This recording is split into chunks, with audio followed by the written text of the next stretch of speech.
What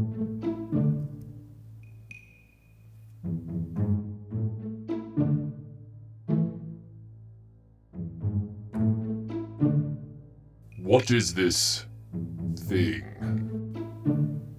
That is Kurt Wagner. You know, in my glory days, they used to play Wagner-type music every time I entered a room.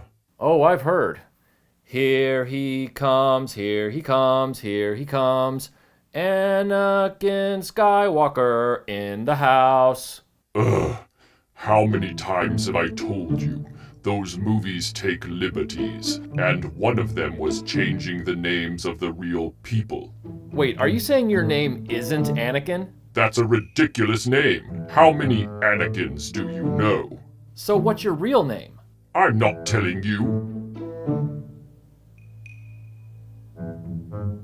Is it John Paul? Do I look like a pope? No, but you look like a tool. Ugh. Reginald. That's it. I'm done. Ah, come on. Is it Steve? No. Rudy. No. Can you give me a hint? One hint. Never.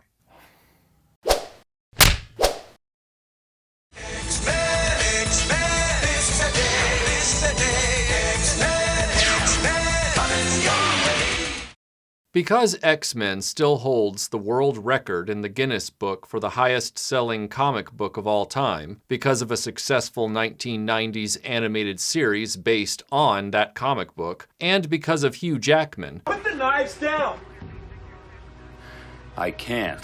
It's hard to imagine a time when the X-Men weren't a household name. Created in 1963, you might assume the original Marvel comic X-Men would have been a slam dunk like Spider-Man and the Avengers, given where we are today. But the fact is, X-Men wasn't a superstar comic in the decade of its release, and its modest sales prompted Marvel to attempt a refresh in 1969, which also failed to drum up reader interest. So they ceased new scripting entirely by issue 66 and just printed reruns for almost 30 months. When Len Wein and Dave Cockrum famously re-rostered the X-Men in 1975 with giant-size X-Men #1, bringing in some of the most famous characters in X-Men history for the first time, the title started to gain momentum. And at the dawn of the 1980s, the X-Men was Marvel's #1 selling comic, thanks in no small part to the Dark Phoenix saga. Given all of that positive momentum, an X-Men cartoon should have been a foregone conclusion. But it wasn't.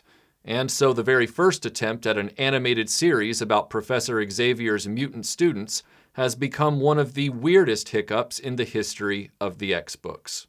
To try and navigate this pop culture maze, I'm bringing along my longtime friend and comic book expert, Mike Alonzo, host of the Clobberin Times YouTube channel, to help us unearth the events surrounding the now mostly forgotten Pryde of the X-Men. In 1981, Spider-Man and His Amazing Friends premiered on Saturday morning television, and I was a mere 3 years old. Yet between Amazing Friends and the syndication of the 1967 television series, my memories of Spider-Man in my young life are still vivid. Spider-Man was such a presence at that time thanks to those cartoons, I can still remember what life was like before I found out about Star Wars in the fall of 1982. That kind of impact cannot be understated. I was 3, and I'm remembering those moments right now. So when I tell you that the X-Men were all but invisible to me until 1989, that should give you something of an idea of what little presence they had outside of comics throughout most of the 1980s.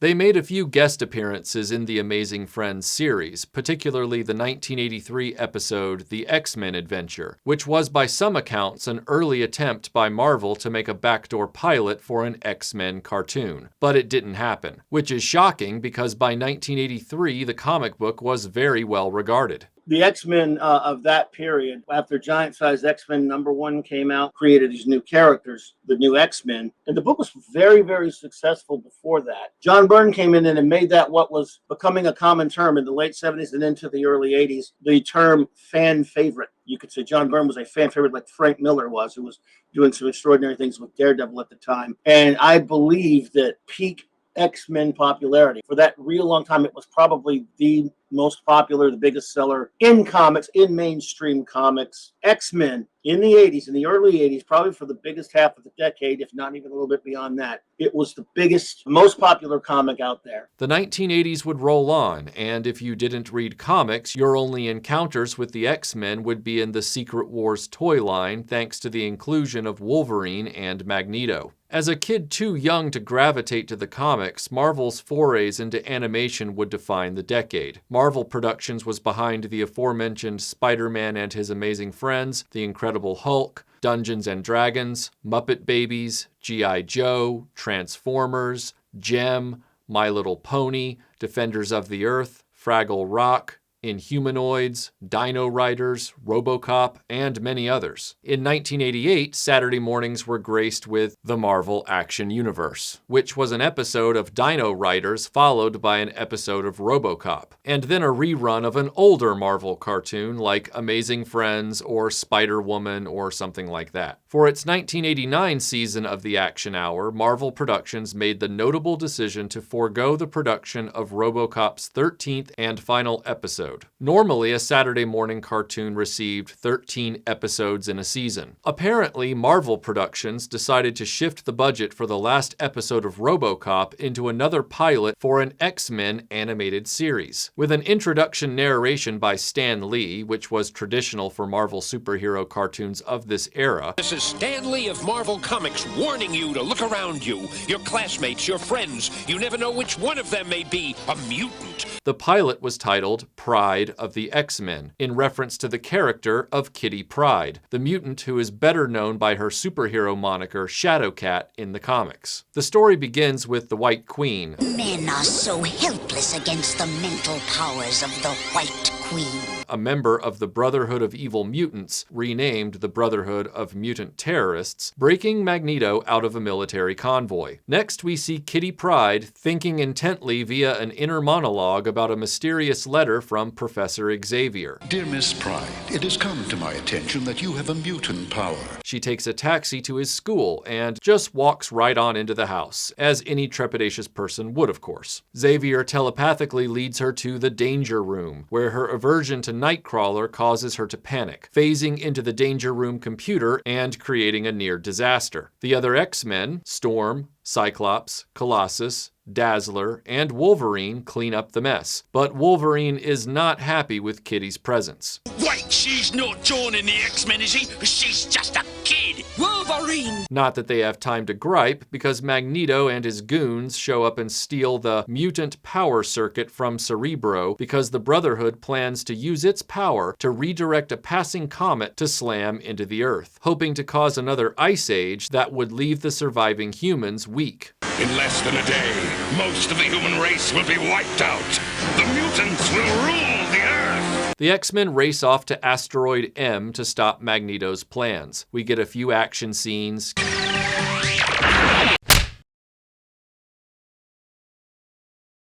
Kitty finally learns to accept Nightcrawler as a friend after spending 20 minutes treating him like crap. No! No! Get away from me! Probably having a change of heart because he pulls a Spock in Wrath of Khan to save everyone from the Scorpio comet after they successfully redirect it right into Asteroid M. Nightcrawler, my little Tovarish, you're not dead after all. Wolverine says cryptic things about Kitty not being a part of the X-Men yet, and we're left with the idea that more is to come. So the kid got lucky. That don't make her an X-Man. Not yet. Except, no.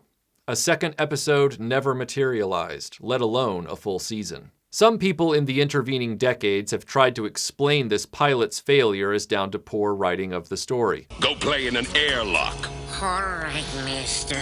But objectively, Pryde of the X-Men isn't written any worse than its contemporaries. For example, the 1988 Superman animated series is considered pretty terrible overall, and it received a full season. Pryde of the X-Men is a step above that series in terms of animation quality and plotting by a mile. Mike at Clobberin Times believes Pryde of the X-Men was a victim of bad timing, given where Marvel was as a business at that point. It's not like they made a number of episodes and gave it a chance at syndication. They had just the one. So I don't know what prevented them from making more and giving it a shot, but I will say that maybe some of the decision makers did watch it and didn't think it was a good story. I mean, I think there may have been some other factors going on. Marvel was going through a lot of garbage back then at that point. They were going through a lot of corporate changes in terms of selling the business. I can't remember if it was Revlon that owned them at the time or whoever it was. Their Hollywood branch was doing nothing, just paying Stan Lee and Avi Arad to go out there and sit on the beach. And they were kind of trying to make anything stick at that point at Marvel. It may be the writing. I mean, that's my qualm with it, but I'm not sure if that factored into it. I think it was a lot of other stuff that had nothing to do with quality one way or the other.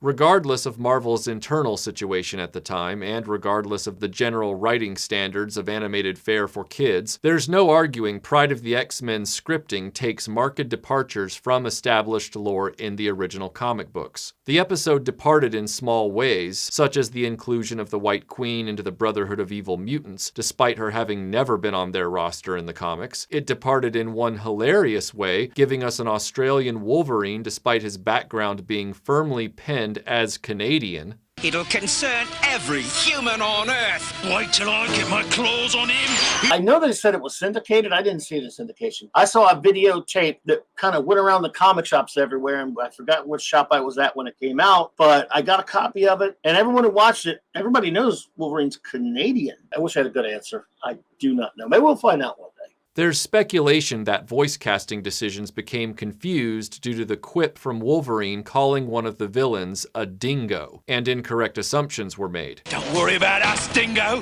We'll make sure we can. Either way, their error predicted the casting of Australian Hugh Jackman as the first live-action Wolverine for the film series. He's got a nice pair of smooth criminals down under. The biggest gaffe of the pilot's plot seems to be Magneto himself. As far as the story, I thought the story was very weak. Magneto is completely out of character. They all looked good, all the villains and all the heroes looked good. Magneto never tried to just destroy the Earth and kill everyone. He always wanted to just subjugate or even maybe wipe out humans. But what he was planning would have destroyed mutants too. It destroyed everybody. So he was totally out of character for Magneto. I thought the writing was really, really bad in it in terms of scripting. And this plot was pretty standard, very, very weak stuff. But I understand it's a pilot and they're just trying to push it. Earth shall be destroyed in precisely 3 minutes. Yeah, Magneto acting like a raging self-destructive psychopath isn't exactly in keeping with his immense intelligence.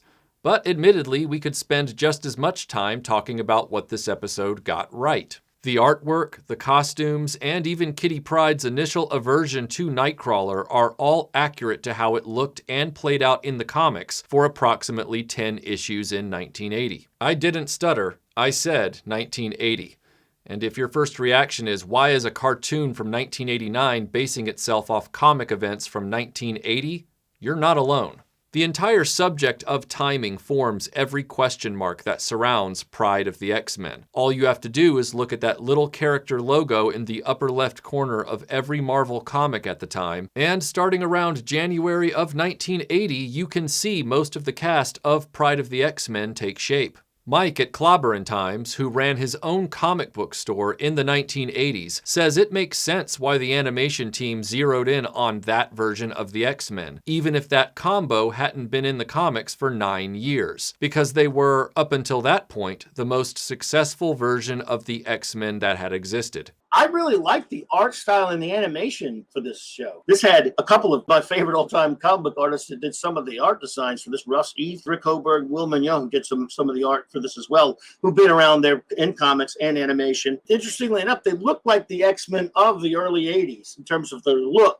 Cyclops is in my favorite Cyclops costume. That's my favorite one of his. I wasn't too big on the brown Wolverine outfit, but I'm glad they had Wolverine there. And I kind of like the yellow one better, but some people like the brown one better, which is cool. I've never been the biggest Kitty Pryde guy, but I get it. I get why they use Kitty Pryde. Dazzler, putting Dazzler in there is a head scratcher to me. Everyone else is fine, but that's the best core of that new X-Men group to me is Cyclops, Storm, Wolverine, Nightcrawler, Colossus. So I love that they're all in there. I'm fine with Kitty Pryde, and they even had Lockheed in there for a second. So I love the look of it. It was a nice effort. I would have wanted better writing, and maybe we'd have gotten that if it had continued. They had the right costumes, a good core group. I just don't really kind of get Dazzler being in there. Dazzler certainly is the outlier of this roster of heroes. After Storm, Nightcrawler, and Colossus were introduced in the 1975 giant-size X-Men alongside Wolverine and Cyclops, it wasn't long until Kitty Pryde showed up at the X-Men's doorstep. A very disco Dazzler made her first appearance in comics in Uncanny X-Men number 130, and Wolverine changed into his brown costume. But all of that was going on in 1980, while this cartoon was released in 1989.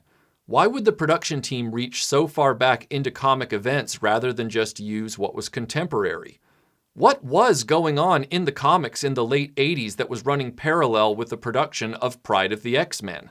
Well, in 1987, Nightcrawler, Colossus, and Kitty Pryde were all hospitalized, and then Dazzler joined the team right before Colossus returned, just in time to die with the 1988 X-Men in the big Fall of the Mutants crossover event. Of course, they were immediately resurrected, and Dazzler bounces from the team shortly afterward. Fall of the Mutants wasn't unsuccessful, but it wasn't quite on par with the sales figures of the X-Men at the height of their success in the early 1980s. See, right after the Dark Phoenix saga, you get the introduction of Kitty Pryde. You had one more last big one, and that's, of course, Days of Future Past. By Fall of the Mutants, I have to admit, I wasn't reading the book. The way it vibed in the industry is a lot of people were kind of tapping out. It wasn't a loss of popularity to a damaging degree, but there were people starting to kind of get away from X-Men at that point. By all accounts, the early 1980s for the X-Men was the perfect place in many aspects to mine a story for the launch of an animated series for kids. First and foremost, the ability to use Kitty Pryde as the gateway character for new viewers. Well, the X-Men originally were teens, as you know, but in this group, they're a little bit closer to young adults in many cases. So since it is Xavier's School for Gifted Children and young people, Kitty Pryde, she was popular in the series. She even had her own mini-series with Wolverine. She was a very well-liked character.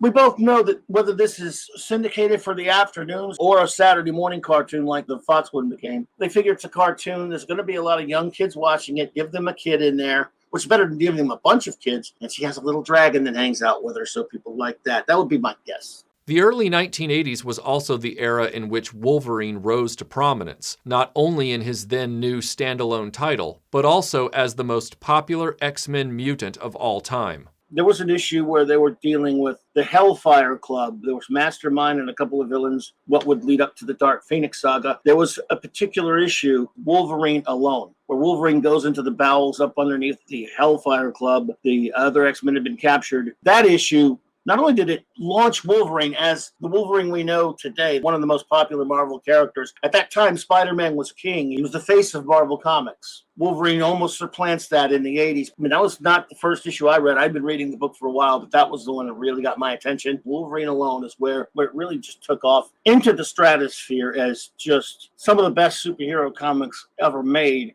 The production team chose to depict Wolverine in his then contemporary costume of two-tone brown. Storm, on the other hand, was effectively revised away from her late 80s punk look and taken back to her giant-size X-Men debut costume, what I like to call the Pretty Woman getup. I've never seen any definitive write-ups or interviews explaining why. I'm going to go with a gut feeling and say that Larry Houston, from what I know about him, and he was one of the producers, if they gave him his druthers, and it looks like they probably did, he liked that look better. And he figured that was when the book was at its height of its popularity. That would be my guess. But maybe it's more marketable because that was at its highest point in sales. There could be another reason, but I don't know of one. Coincidentally, the year of Pryde of the X-Men's broadcast, Storm would receive her third costume change in the comics, but more on that in a moment. With the giant-size X-Men roster all but represented by the animation team, the inclusion of Dazzler is still a strange question mark. Yes, she was introduced into the comics right after the arrival of Kitty Pryde, but in her original disco look.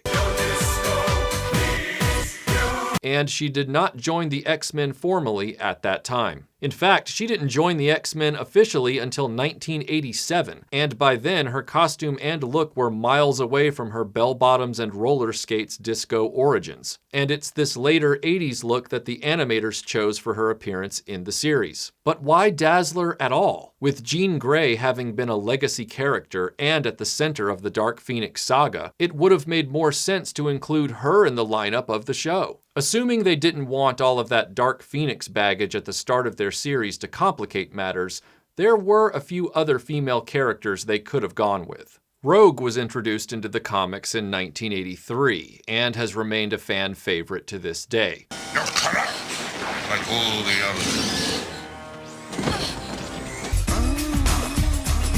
Psylock joined the X-Men in 1986 and is an immensely popular character even now. Dazzler, as much as I personally like the character, is objectively an odd choice for the production. Maybe it was a desire for simplicity. The X-Men comics really overwrite and convolute everything, and the female characters are at the top of that heap. Shocking as it might be to consider, it's possible that Dazzler was the least complicated female mutant after Storm when compared with Rogue, Jean Grey, Psylocke, and certainly Madeline Pryor from that era of the comics. It might also be possible that the producer's choice to omit Jean Grey, at least initially, helped establish a more likable Cyclops for the cartoon, as in the comic, Cyclops in the wake of the Dark Phoenix saga and subsequent actions toward Madeline Pryor made him a somewhat despicable character. But there might be another explanation for including Dazzler in Pryde of the X-Men over the other female characters.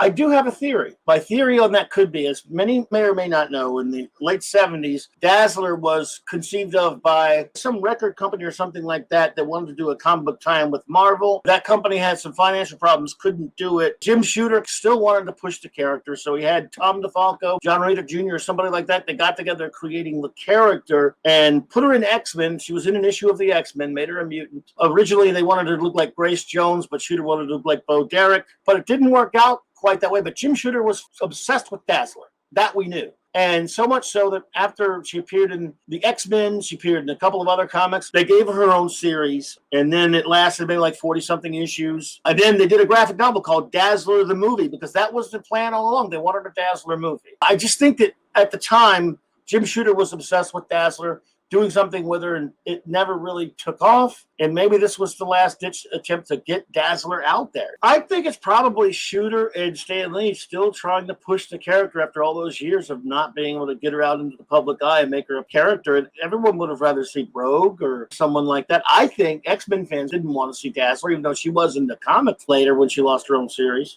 Leave this one to the Dazzler. Just going off the comic covers alone in the 1980 era compared to the 1988 era, you can begin to see why an animation house would gravitate toward the 1980 images versus the entire look of the late 80s X-Men mythology, with the only element they clearly felt was more in line with their audience being Dazzler's late 80s costume versus her original disco appearance. Yet 9 years after their most popular stories up until that point, and one previous failed attempt at a backdoor pilot in Spider-Man and His Amazing Friends, and despite being the best-selling Marvel title throughout most of the 1980s, X-Men's debut into Saturday morning animation fizzled and went nowhere. Or so it seemed. The same year of Pryde of the X-Men's broadcast, that Christmas LJN released a Nintendo game cartridge titled The Uncanny X-Men. The cover artwork featured that same classic roster of characters, except this time Dazzler is replaced with Iceman, while Storm is given her punk look that was contemporary with the comics the year before. The game completely sucks. I should know. I bought it in 1990 because of my interest in Pryde of the X-Men. To this day, the actual developer LJN hired to make the game has never been revealed, because they know their lives are in danger admitting to this dud. If you want to know more about this programming nightmare, there are plenty of video game rage channels that have covered it. In 1991, I walked into a small newsagent in Walton, Surrey one morning, and what should I encounter on a small end cap of pegs?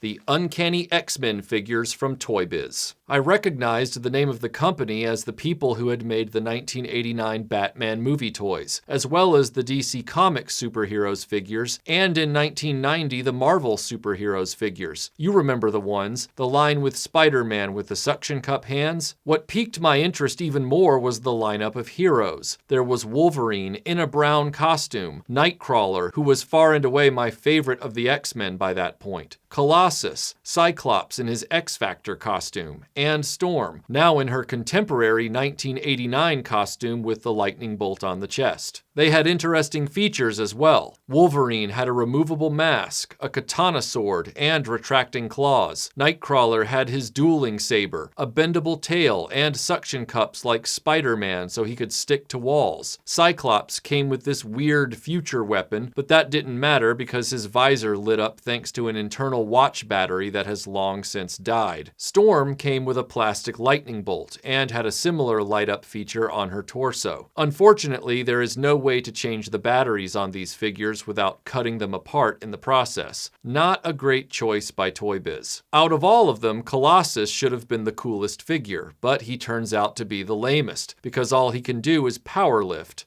Literally. Here. Protein bar. Good for bones.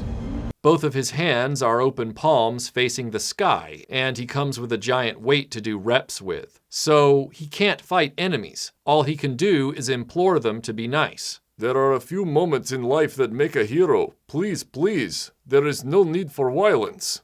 Part of me is convinced this action figure's ridiculousness inspired the Colossus in Deadpool. Wait, you're better than this. Join us. Use your powers for good. Heads up. If you're asking, what about Dazzler? I was as disappointed in 1991 as I am now in telling you that Dazzler was not in this initial assortment of figures. In her place was Archangel. And that was really jarring to a kid who only knew the X-Men from Pryde of the X-Men, and saw this initial wave of figures including 5 out of the 6 characters from that show. From where I was standing, it seemed that both the LJN game and the Toy Biz company wanted to merchandise Pryde of the X-Men, but both companies had it out for Dazzler. Incidentally, in 1993, Toy Biz's third series of X-Men figures would issue a revised Cyclops that ditched the X-Factor costume in favor of the classic version they used in Pryde of the X-Men, although Toy Biz did not bother to change the card artwork to match. Dazzler would finally show up in the 1997 Toy Biz Hall of Fame series, but in an outfit kind of like her original disco costume, this time with the trendier rollerblades instead of roller skates. All that aside, I'm sure some of you would like to make the point that Toy Biz, like LJN, was promoting X-Men and not Pryde of the X-Men. And clearly, on some level, they were ignoring that animated show. But on another level, the show, the game, and the first wave of action figures were all, but for Dazzler, leaning on the same characters and design visuals. And if you think that's a reach, need I remind you that in 1992, Konami dropped a legendary gaming cabinet into arcades based on X-Men. By this stage in the game, pun very much intended, Jim Lee's X-Men #1 comic had launched in October of 1991, selling 8 million copies, a benchmark that has never been topped. You could call this, I suppose, a return to glory for the X-Men in terms of sales. The popularity is undeniable. At that point, first issues were a big deal anyway. I mean, comics were still a thriving market. This really launched Marvel. It put them back up there. And X-Men led to a series that you can see is based a lot on the look of it, and at least the costumes and things like that. So, yeah, this really revitalized the sales of the book and the popularity of the book. This comic would introduce a new roster of X-Men as famous as 1975's giant-size X-Men. This time it would be Cyclops, Jean Grey, Beast, Wolverine, Rogue, Psylock, Gambit, Storm, Colossus, Iceman, and Archangel. So one would think the theme and look of this 1992 arcade game would be something aligned with the new and mega-popular X-Men comic, given that in October of that year, the debut of a new X-Men animated series would launch based largely on Jim Lee's iteration of X-Men, and would prove so successful it would run for 5 years. But if you think that, you'd be wrong. Konami's X-Men arcade game was 100% based on Pryde of the X-Men. And unlike the LJN Nintendo game or the 1991 Toy Biz action figures, the arcade game wasn't simply close enough that you could argue a possibility. Konami's X-Men is a high-profile arcade cabinet follow-up to Pryde of the X-Men. Go and save the city. I was excited to see it, and I think I got to play it a few times when I was out and about. I remember when I saw it, it did take me a second. Is that to do with the cartoon? That was my first thought. I was like, it looks like that cartoon. I thought it really looked cool, and if I had been, someone who got to go to the arcades, I would have probably just been there all day. The playable characters were the cast from Pryde of the X-Men, both in name and even art design. And yes, finally for once, Dazzler wasn't left out. Konami had been the master of the arcade multiplayer beat-em-up since their Teenage Mutant Ninja Turtles cabinet started inhaling quarters in 1989. Konami had even made the very successful Simpsons arcade cabinet, Teenage Mutant Ninja Turtles 2, and the Asterix cabinet in 1991, and went so far as to make the less well-known Bucky O'Hare arcade beat-em-up in 1992. But their crowning achievement in the beat-em-up arcade genre is X-Men. The beautiful promotional brochures for the game highlight the designer's adherence to the look and feel of the Pryde of the X-Men cartoon. The gameplay was smooth, you could feel the impact of your punches and mutant powers, and each player gravitated to specific characters depending on their own gameplay style. For example, I was a Nightcrawler or Dazzler player. Melinda loves playing Wolverine. And while there are some translation gaffes in the game that have now become memes in their own right, X-Men, welcome to die! I am Magneto, master of Magnet! anyone who was introduced to the X-Men through Pryde of the X-Men couldn't get enough of the Konami game, and the almost inside joke joy of seeing the White Queen in the Brotherhood of Evil Mutants, and noticing Kitty Pryde in those khaki pants and blue jacket from the episode. The action was great, the music was awesome, the visuals were impeccable. For a number of people like myself, this is what we think of when someone says X-Men. X-Men, X-Men. In the decades since 1989's Pryde of the X-Men, the X-Men comic rocketed into the stratosphere. An animated series did finally catch on, with numerous other series to follow. And 20 years of live-action movies headlined by Hugh Jackman and Patrick Stewart have made the X-Men a household name. What do they call you? Wheels?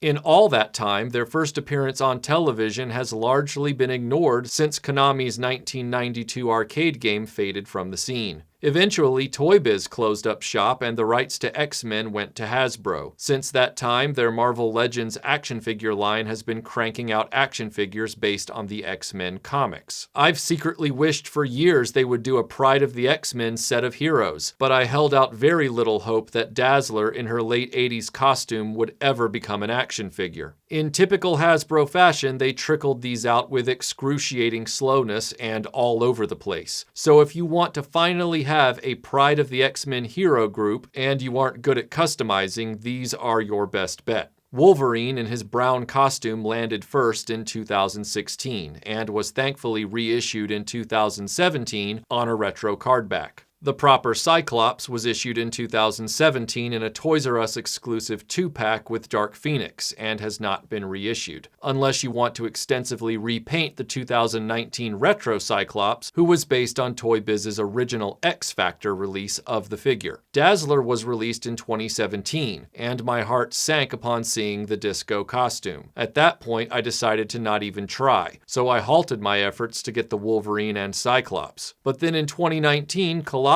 was released in a 2-pack with Juggernaut. Nightcrawler with his sword was brought out in the standard Legends line, and to my complete shock, Dazzler in her proper late 80s costume was released on a Toy Biz Tribute retro-style cardback, as if Hasbro knew Toy Biz had missed the mark with her all those years ago. At that point, even without the proper Storm in the range yet, I jumped in and grabbed all the correct figures from the Legends range, living in hope that the original Storm Storm was just around the corner. And thankfully in 2020 she was brought out, although annoyingly as a Target exclusive 2-pack with Thunderbird. Regardless, I could finally end my quest to get all 6 playable characters from the X-Men arcade game as proper action figures for my collection, and they look great together when displayed. But the question still lingers for me. Why did the most popular Marvel comic at the start of the 1980s, and practically throughout the entire decade, not get its own animated cartoon show until 1989? I think my gut feeling on it is that it was still quite viable. Like I said, it may have been a lot of older readers here and there popping off, but as you know, back then, there actually was a thriving comic book industry. It still didn't have video games to compete with. You still usually had to go to the arcade and bring quarters, although there were some home systems, as you well know. But for the most part, it wasn't in competition with that. It wasn't in competition with Netflix and every other type of thing. There were comic shops were still doing very well. Marvel was not. And they were doing okay, but they were kind of dropping off. DC was really killing them at this point. Remember, this is sort of an era where you had DC kind of conquering a more adult type of a market with Miller's Dark Knight Returns, with Watchmen, Hellblazer and Sandman, the Vertigo books, things like that. And a lot of older readers who had read X-Men for years were kind of tapping out a little bit and going towards some of the more sophisticated comics at that point. But it wasn't dead. And I think they kind of realized there's still a Saturday morning or a cartoon market that these characters could appeal to if done right. It was not like there was going to be a lot of competition for superheroes on TV. So I guess they just figured this is our biggest property. That company that did it was doing a RoboCop cartoon, and they just decided to scrap it and do an X-Men cartoon. So I think that they said, what do we have? What is our biggest property that we can get an animated show out of? And I can understand it that the biggest one was at that time still the X-Men. I know that for the vast majority of X-Men fans, it's the comics of the early 1980s, or the comics and cartoons of the 1990s, or the movies of the 21st century that made them fans of the X-Men. But as with numerous things in my life, because of when I was born, I seem to often be on the cusp of many crests and troughs in popular culture. I was too young to enjoy X-Men in their most famous stories in the comics at the time of publication, and I was aging out of such things to have an impact on me when the 1990s comics and cartoons appeared. Had it not been for a one-off cartoon in 1989 and the reinforcing punch from Konami's incredible 1992 arcade game, I might never have had any affinity for the X-Men in childhood. Yes, my X-Men is that weird combo that most people don't even know about, but when I see this group, I take a lot of pride in them. Pun fully intended. Cyclops, Colossus, Wolverine, Storm, Nightcrawler, Dazzler. Hope you enjoyed that, everyone. If you want to see more videos about Marvel superheroes, you can watch our Captain America Marvel Legends figure review here. And if you just want to see more videos about Marvel in animation, you can watch our Spider-Man and His Amazing Friends playlist here. And now I'm going to take these, I don't even know what I'm going to say, so let's just fade out from here.